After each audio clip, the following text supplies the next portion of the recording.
संबलपुर सहर में गत 2 दिन मध्य दुईटी हत्याकांड घटिथिला। तेबे संबलपुर पुलिस होइथिबा दुईटी हत्याकांडर अभियुक्तों को गिरफ्त करी घटनार पर्दाफाश करछि। तेबे गत 20 तारिख सकाळे शासन केनाल निकटरे जने युवकक मृतदेह मिलिथिला। युवक जनक सहरर शांतिनगर मातृविहार राजा बिसी होइतबा नै सूचना मिलिथिला। राजा गत 19 तारिख शासन केनाल रु तांको बंधु आकाश रंजन नाक सह जाइथिले। सेठरे राजा आकाश को समलिंगी संपर्क रखिबाकू बाध्य करथिले, जहा फଳରେ उभयक मध्यरे युक्तितर्क होइथिला। आ एथरे रागी जाई आकाश राजार जीवन नै जैथिले। तेबे एहा घटाइबा परे घटनास्थळरु चंपट मारथिले आकाश। तेबे ई घटनार तदंत करुथिला पुलिस। सेहीपरि गत 20 तारिख राति 10टा समय ऐंठापाली थाना निकटस्थ दुर्गा मंडप पछपटे जड़े पॉलिथिन गोटाली पप्पू को आयुष मुंडा नामक जड़े युवक बिना कारण एक पत्थर रे आक्रमण करथिले, जहा फଳରେ घटनास्थल पप्पू मृत्यु होइथिला। तेबे आयुष हत्याकांड घटाई घटनास्थल चंपट मारिथिला। तेबे एहार तदंत करी पुलिस राति 3टारे आयुष को ता घरु उठाई आनी कोर्ट चालान करछि। तेबे ही दुई घटनार तदंत करी अभियुक्तों को गिरफ्त करिछि पुलिस। ए नेई एसडीपीओ तूफान बाग एक सांबादिक सम्मेलन करी सूचना दैछथि।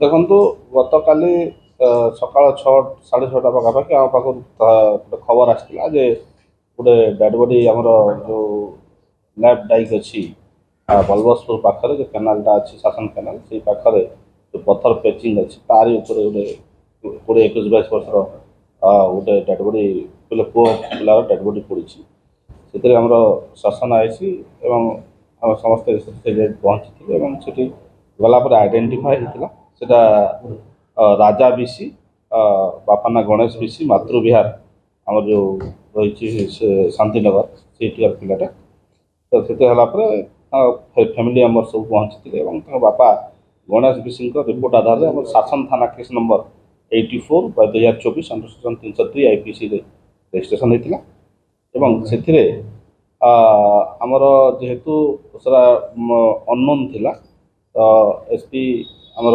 संबलपुर साहेब निर्देश क्रमे आमर 3टा टीम फॉर्मेशन होता से आमर आईसी ऐंठापाली आमर बरईपाली सदर आमर हीराकुद और एसडीपीओ बुर्ला समस्ते मिसिकी आमर काम करते आमर टेक्निकल असिस्टेंस नहीं आम से केसटा को विदिन 8 आवर्स भितर डिटेक्ट करूँ से जे एक्यूज अच्छी आकाश रंजन नाग बापा ना दुष्यंत नाग तार घर हूँ एमरामपुर कलाहांडी किंतु रोचे से सिटी स्टेशन पाखे डॉल्फिन होटेल काम करें अरेस्ट कर।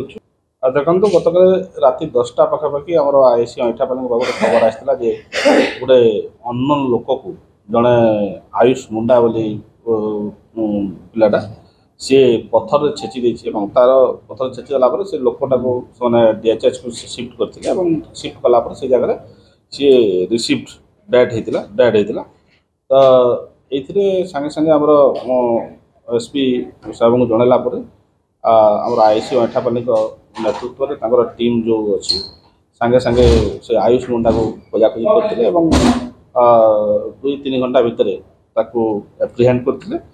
संबलपुर मानस साहू रिपोर्ट प्रतिदिन टीवी।